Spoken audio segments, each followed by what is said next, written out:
السلام علیکم۔ میرا نام یاسر لودھی ہے۔ میں اس وقت اسکردو کے اندر موجود ہوں۔ اسکردو میں جو کشتی سانحہ ہوا تھا جس میں احمد لودھی پانی میں ڈوب گئے تھے، ان کی وائف پانی میں ڈوب گئی تھی، میں اس کا والد ہوں۔ آج اسکردو میں مجھے 14 دن ہو گئے ہیں اور 14 دن کے اندر کسی بھی قسم کی کوئی کامیابی نہیں ملی۔ احمد لودھی جو ہے وہ ہمیں کہیں سے بھی ریسکیو نہیں ہوا۔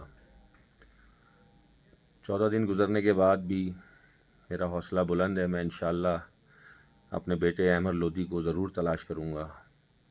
آپ لوگوں کی دعائیں میرے ساتھ ہیں۔ میں بارہا بار یہاں پہ اپیل کر چکا ہوں پاک فوج سے کہ احمد لودھی کے لیے ریسکیو آپریشن شروع کیا جائے۔ پاکستان نیوی سے میں گزارش کر چکا ہوں کہ احمد لودھی کے لیے اسکردو کچورا سوک ویلی کے مقام پہ جو کشتی سانحہ ہوا ہے اس کے لیے ریسکیو آپریشن شروع کیا جائے۔ اسکردو کے حالات تھوڑے سے خراب ہو چکے ہیں سیلاب آنے کی وجہ سے، اور کچھ راستے جو ہیں وہ ان کو نقصان ہوا ہے یہاں پر۔ وہاں پہ بھی امدادی کارروائیاں ہو رہی ہیں، وہاں پہ بڑے پیمانے پہ نقصان ہوا ہے۔ اللہ تعالیٰ سب کی پریشانیاں اور مشکلوں کو آسان کرے۔ لیکن ایک باپ ہوں میں بھی بہت مشکل میں ہوں اور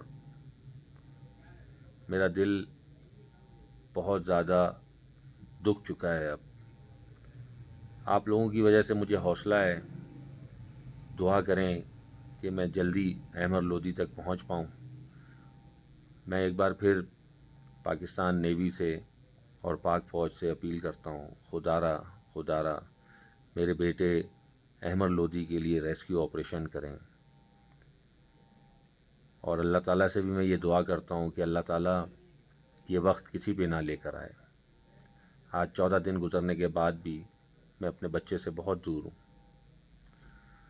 میری اس اپیل کو زیادہ سے زیادہ شیئر کریں تاکہ جو ہے یہ پاک آرمی تک پہنچ سکے۔ شکریہ۔